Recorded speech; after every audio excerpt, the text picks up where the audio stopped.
आमे केंद्र कार्यपालिकार राष्ट्रपति आ उपराष्ट्रपति पढ़ी सारी आज आम मंत्री परिषद आ प्रधानमंत्री ये दुईटी जाक पढ़ा।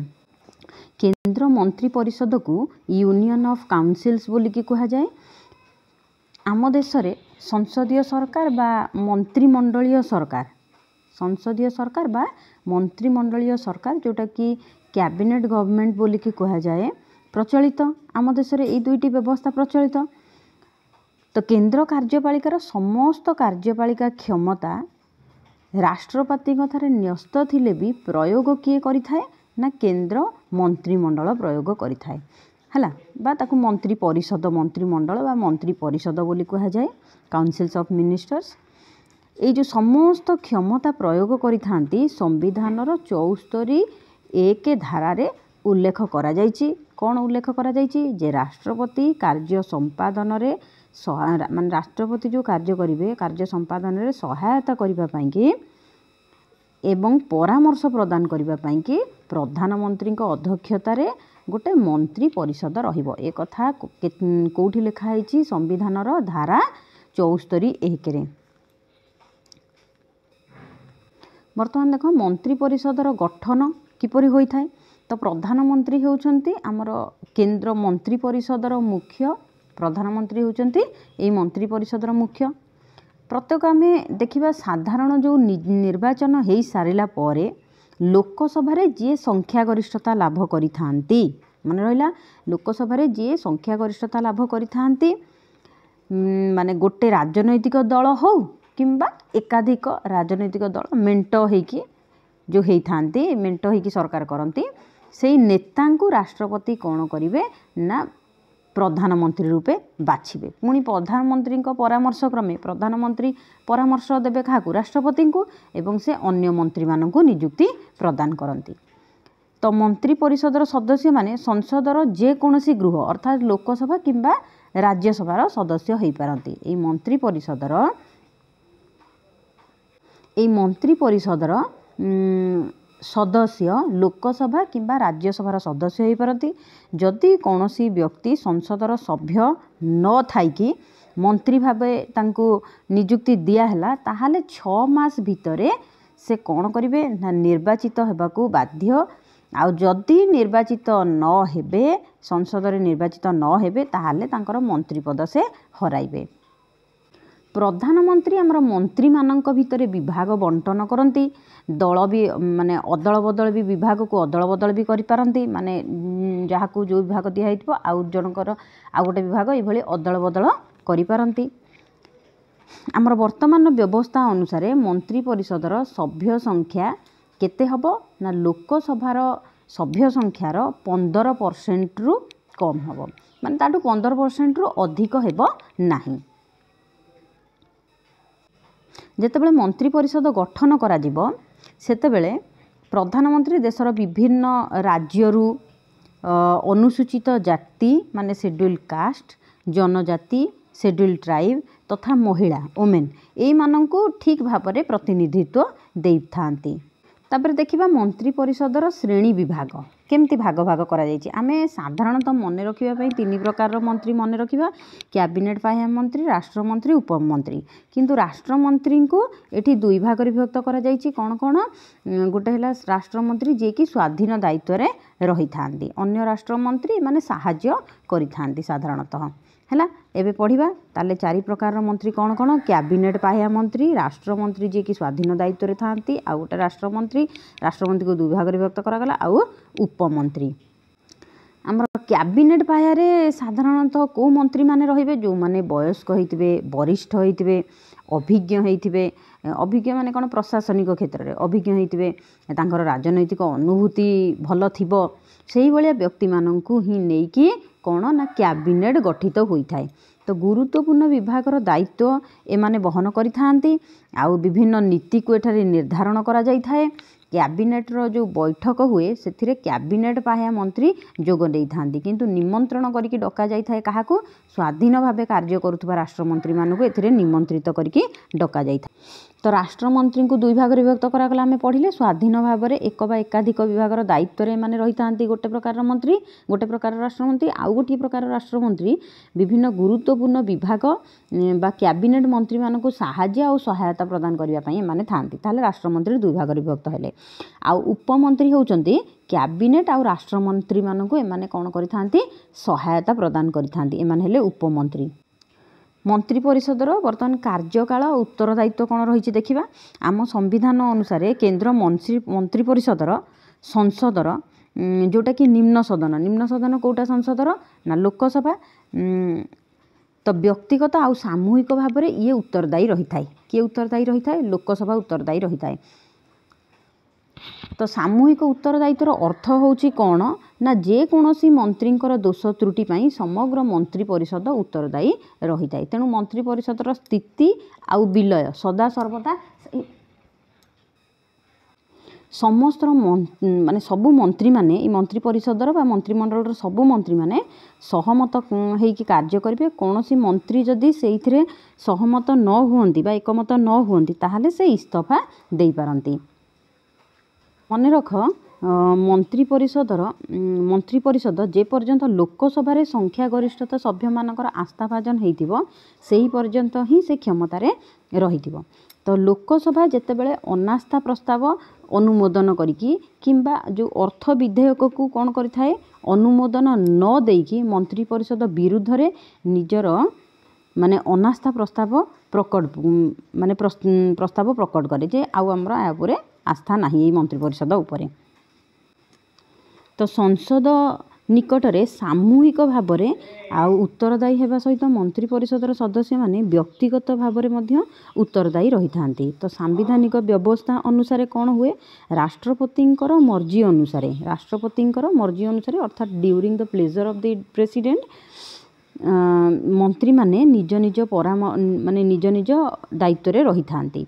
जेकोसी समय प्रधानमंत्री प्रधानमंत्री परामर्श देवे क्या राष्ट्रपति को एवं से अन्य जो सब मंत्री माने थांती से पदवी बरखास्त करें किए करेंगे राष्ट्रपति करेंगे किंतु परामर्श किए देवे प्रधानमंत्री परामर्श देवे जे ये मंत्री मानक बरखास्त करंतु बोली।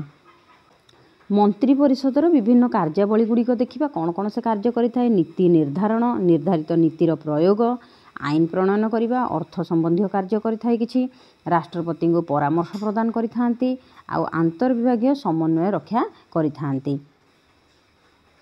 ताहले देखिबा गोटे गोटे कि कौन करिथांती नीति निर्धारण अर्थात मंत्रिमंडल कौन करे देशर शासन तथा वैदेशिक व्यापार संपर्क में विभिन्न नीति को निर्धारण करिथाए। एई निर्धारित नीति गुड़ी को केमती प्रयोग करिथाए ना मंत्रिमंडल केवल नीति निर्धारण करि नथांती विभिन्न जो सब नीति गुड़िक किपरि ठीक भाव उपयुक्त समय कार्य माने कार्यकारी हो पारिबो से संपर्क में विभिन्न निष्पत्ति ग्रहण करिथांती। तापर देखिबा आईन प्रणयन संसदर गोटे कार्य होइथिले सुधा आईन प्रणयनटा संसदर कार्य किंतु विभिन्न आईन रूपरेख केमतिया हेबो कोन आईन करा जिवो ए सब विषय वस्तु निर्धारण प्रकृत में किए स्थिर करिथाए मंत्रिमंडल स्थिर करिथाए। तापरे अर्थ संबंधी देशर जिते सब आय व्ययर विभिन्न सूत्र निर्धारण करवा बजेट तैयारी करवा बजेट कौन ना आय व्ययर अटकल केते खर्च हम है केते आय हम ये सब अटकल ये सब कार्य किए करिथाए ना मंत्री परिषद करिथाए। तापरे राष्ट्रपति को परामर्श प्रदान करिथाए। तो देश शासन एवं राष्ट्रपति कार्य संपादन क्षेत्र में तांकु ठीक भाव में कौ गुड़िक उचित हम से भाया परामर्श प्रदान करिथाए कि मंत्री परिषद। तापरे सरकार विभिन्न विभाग मध्य समन्वय प्रतिष्ठा करबा एवं सामूहिक भाव सरकार विभिन्न योजना गुड़ी कार्यक्रम गुड़ी ठीक भाव में रूपायन करबा हेउची मंत्री परिषदर मुख्य कार्य। ताहले अंतर्विभागीय समन्वय से रक्षा एभली करिथाए।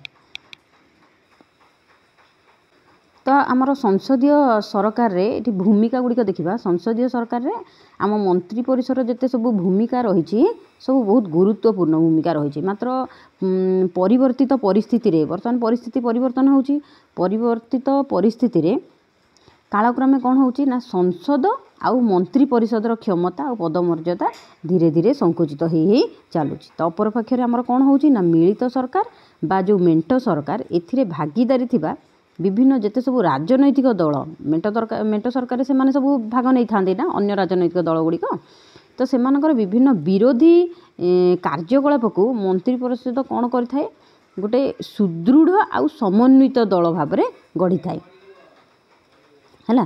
ଗୋଟେ ଭଲ ଟିମ୍ ଭାବରେ ଗୋଟେ କାର୍ଯ୍ୟ କରିଥାଏ। ଫଳରେ କ'ଣ ହୁଏ ନା ଯେଉଁ ମେଣ୍ଟ ସରକାର ତିଆରି ହୋଇଥାଏ, ମାନେ ବିଭିନ୍ନ ଦଳ ସେଥିରେ ରହିଥିବେ ନା ମେଣ୍ଟ ସରକାରରେ, ସେଥିରେ ସ୍ଥିରତା ଆସିପାରେ ନାହିଁ।